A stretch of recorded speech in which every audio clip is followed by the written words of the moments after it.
everyone, welcome to Rambling Hour with Lisa. No, it's not.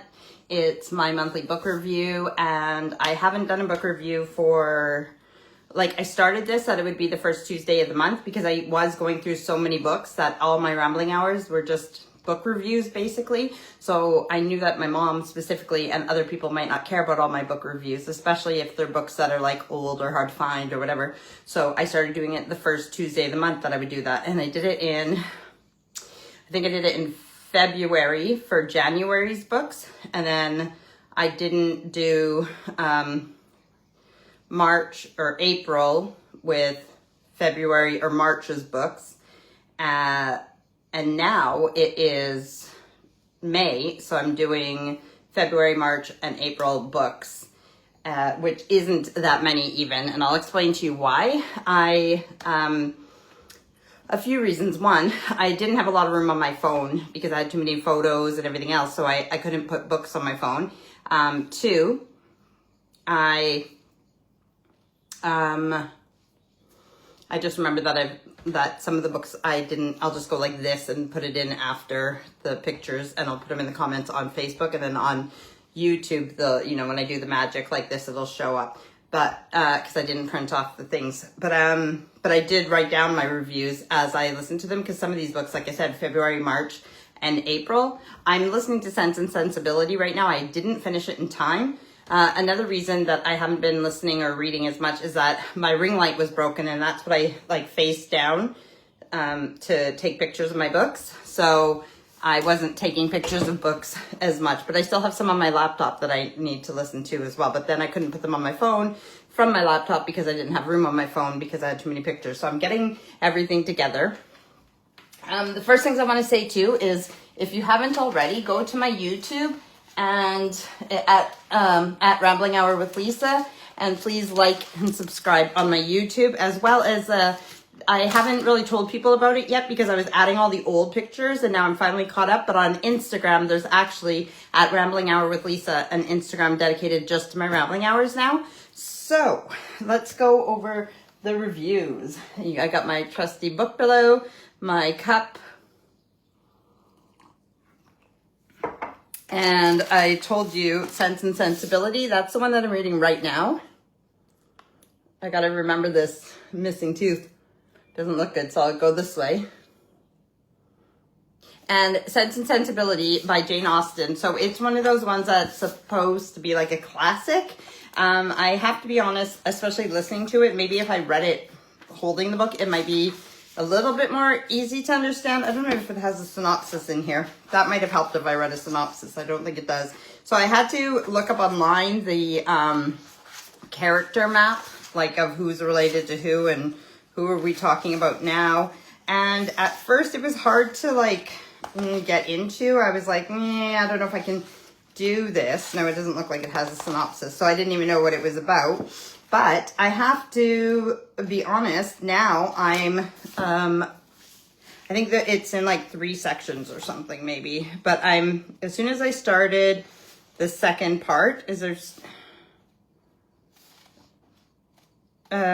I'm enjoying it now. So I am enjoying it. I will give you a review after, but I will need to listen to it again because I'm still not understanding all of the characters and who is related to who, but there's definitely things going on now. And there's a show called Young Sherlock that me and Steve watched, and it was nice that we watched that recently. So I have that time period. It might not even be the same time period, but I'm picturing that time period and those types of costumes and everything else for the people who live in this book. But I'm going to just slip that one in here because that's the one that I'm currently listening to. Oh, I was like, what? Why did the light just go out? That's my grow light that I just bumped up in the kitchen. My grow light above the window. So let's look at February, and then I'm in the kitchen because I was going to do this in the dining room, but I'm in the kitchen because I'm in the middle of making gyros for supper. I made gyros with flatbread and a tzatziki sauce, all homemade for Steve, and I haven't tried it yet, but it looks good, and I'm going to make more when I'm done, and I'm going to make some taco beef as well because a friend of mine, Melanie, made tacos for her family yesterday. Actually, her son made tacos, and it made me want tacos, so I'm making some taco beef as well. But let's do this quickly, and because I like I said, I haven't done it for the last 2 months, and even if I only have one book, I should still come on for 5 minutes and just review that book. So that's what I'll do in the future, hopefully. All right, let's do this. So Stories of the Dead of Night. This one here. So it's short stories, and they're by authors that you would know, like The Telltale Heart by Edgar Allan Poe. I'm going to just read some of the authors I know. Man from the South, Roald Dahl.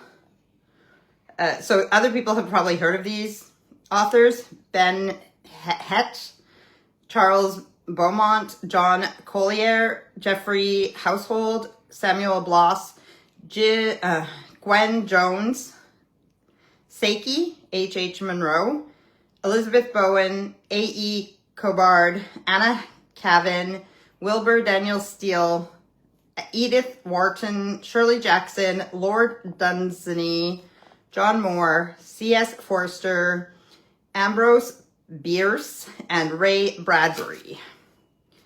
So it cost 50 cents whenever it was, let's see, so this collection is designed for reading alone at night when you may be assailed by doubts that the back door was really locked an hour ago. From Poe's The Telltale Heart to Shirley Jackson's The Lottery, each story in this book is a masterpiece of horrifying suspense. Don Congdon has compiled Dell's highly successful combat series, 5 volumes in the 30s, A Time to Remember. That might be a different book. I don't know. The Laurel Leaf Library brings together under a single imprint outstanding works of fiction and nonfiction, particularly suitable for young adult readers, both in and out of the classroom. This series is under the editorship of M. Jerry Wise, Chairman, Department of English, Jersey City State College in association with... Okay, so I'm not going to read all that. I just want to see a year on this book, and then I'll tell you what my review was. Okay, so copyright 1957, and this edition was printed in 1967. So I don't know where I got this book, but so I'll do the... And what did I write? So 20 different authors, edited by Don Congdon. Some stories are really good, and others I need to listen to again. I don't know if I wasn't listening or if I just didn't understand, but I need to listen to them again. Maybe they'd be better if I was just listening to them instead of doing the other stuff at the same time. So I think it would be a good book for like the dark of night. Not by yourself though, because if it actually terrifies you, you don't want to be alone. But yeah, maybe like campfire stories, or you know what I mean? Like, but I did enjoy it, so I will do it again and then let you guys know a story at a time. Maybe I'll even like actually hold it and read the book. Well, or read my phone, but like the words instead of listening to it. Okay, so the next book I have is The Almost Moon by Alice Sebold, S-E-B-O-L-D. So I actually had read this a few years ago, and that, I might say that in the review, but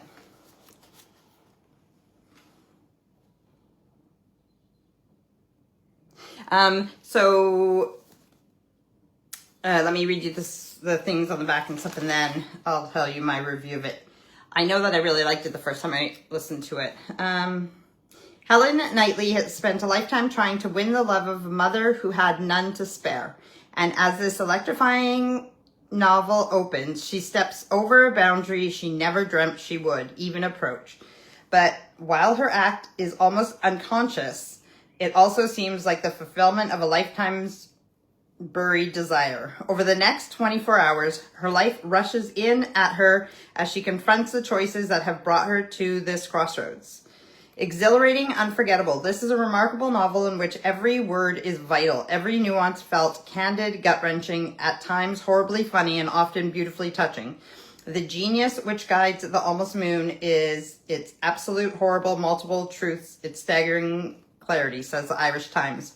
As moving as it is unquestionably gripping, says The Observer.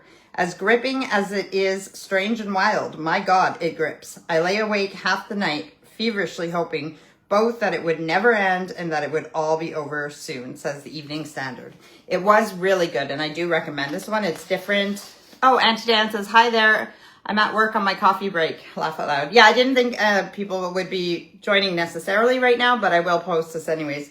But The Almost Moon, I definitely recommend this book. It's not what you think it is. There is more reviews in here as well. But yeah, I did like this one, and I listened to it again. Let's see, what did I write down after I listened to this one?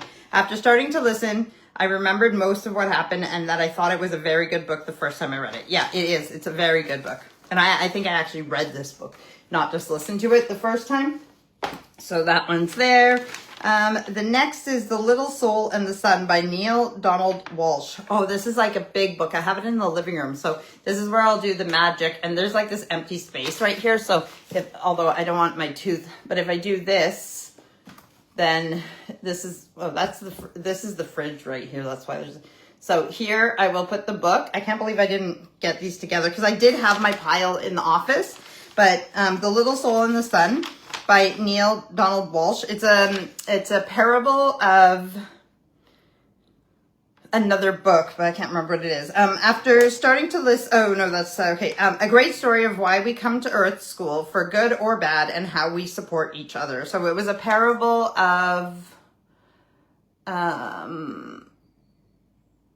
don't remember, but I'll put the picture in the bottom. And then when I put the picture up here, you'll see it says on the front cover that it was a parable of a story, but it's meant more for kids, so they'll understand it. But it is really good, The Little Soul and the Sun. And I like the pictures in it as well. The James John Experiment. So this is one of the ones that I don't have on me either.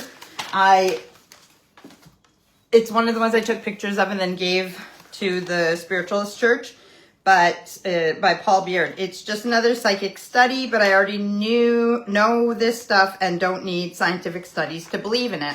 So it is good if you need a scientific study to believe in the stuff that I already believe in. It's called The James John Experiment by Paul Beard.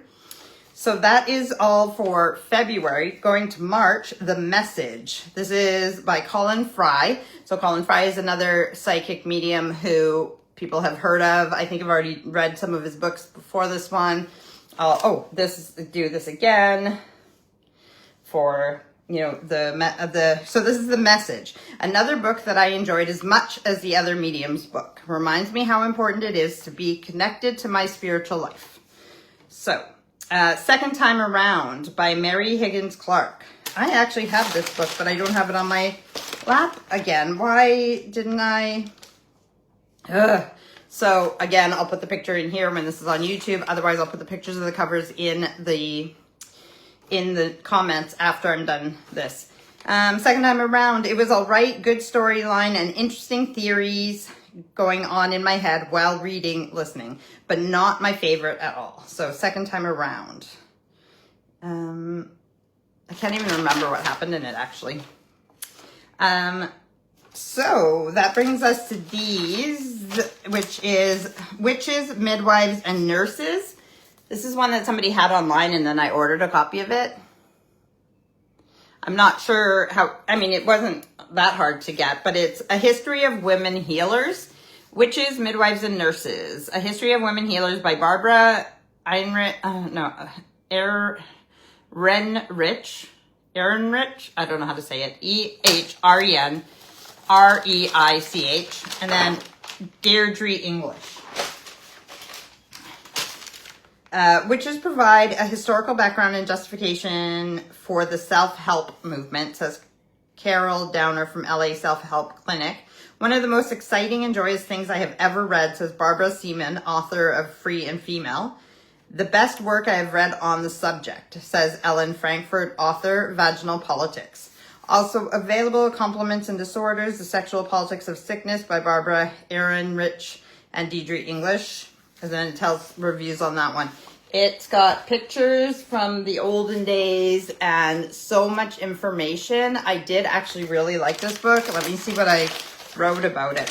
Very interesting and makes me sad. I hate misogyny.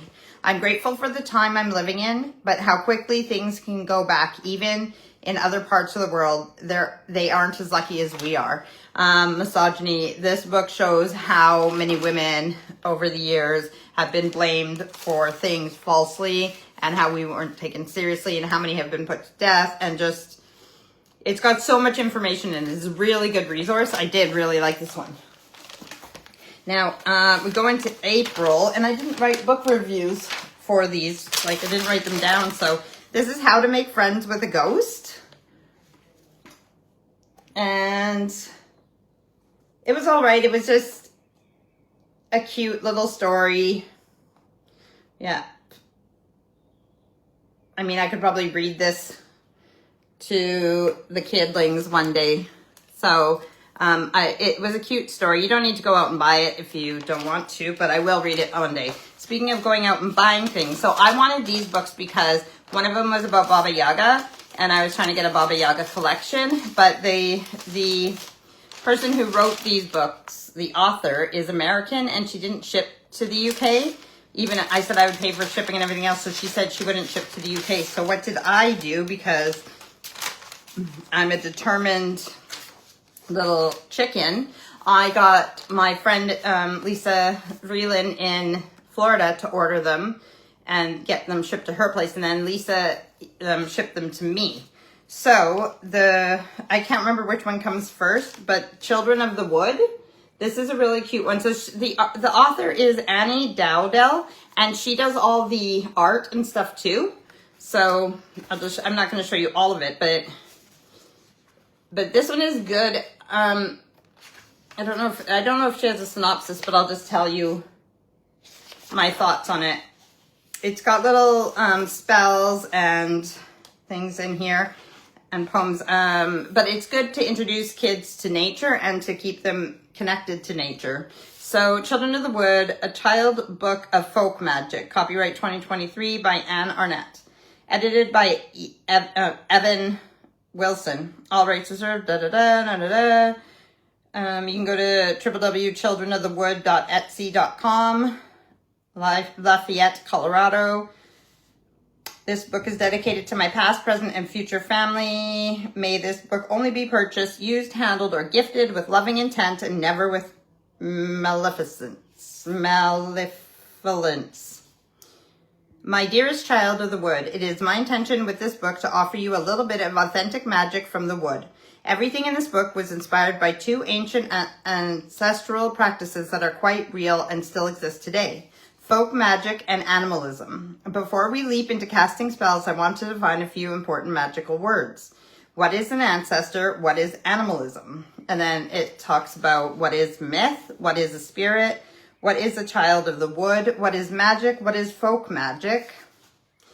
To summarize, no matter who your ancestors were, there are 4 basic truths about them that are relevant to this book. If you look back far enough, you will find that they were animists. Folk magic was a part of their daily lives. They knew their myths, and those stories shaped their lives and how they lived them.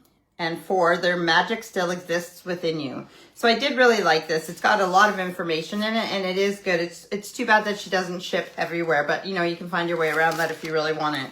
I'll do the Baba Yaga one last. This is called The Fairy Queen's Creed by Annie Dowell. And again, she does all the art, and they're all signed by the author as well.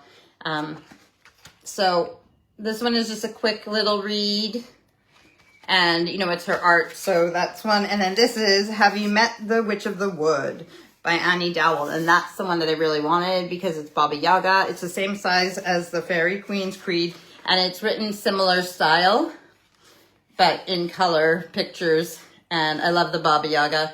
So does she say, have you met the Witch of the Woods? If you haven't, one day you should. So no, it's just, it goes right into the story.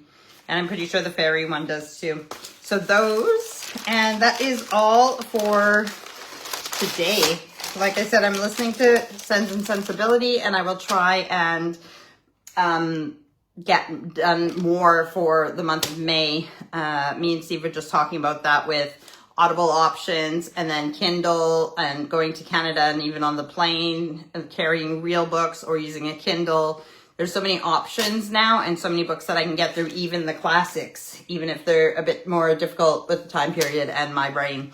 But yeah, hopefully you enjoyed this. Sorry I wasn't as organized as I should have been with the books. I do have all the pictures of the books that I've read or listened to in the last few months on my phone, so I can put them in the comments right away, or magic of YouTube. If you're watching this on YouTube, they'll be right here. All right, I love you guys, and I will see you guys on Sunday for my regular rambling hour. Other than that, for the book one, it'll be the first Tuesday of every month. So my next one will be at the beginning of June, but I'll be in Canada for that. So we'll see. It'll either be the beginning of June, or I might skip that one and do the beginning of July when I'm back here, depending on which books I read while I'm in Canada and such. All right. Like I said, I love you guys. Go to my YouTube at Rambling Hour with Lisa and like and subscribe there. And then go to Instagram, and please, even if you don't watch all my lives, just go to YouTube and go to Instagram at Rambling Hour with Lisa. Like that one. Sorry, thanks again. Trouble with the Wi-Fi. I will see you guys later. Bye.